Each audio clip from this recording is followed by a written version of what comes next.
watoke kwanza hao. Because it's not good kabisa, sisi tunataka fair and fair again.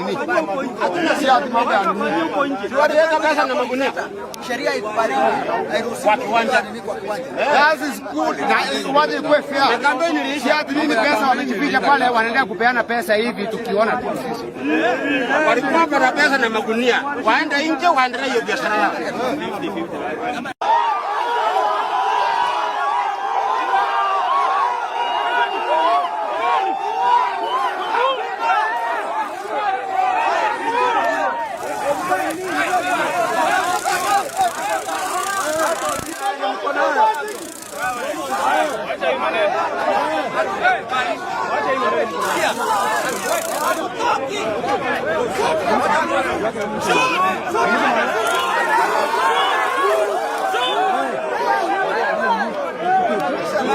Thank you.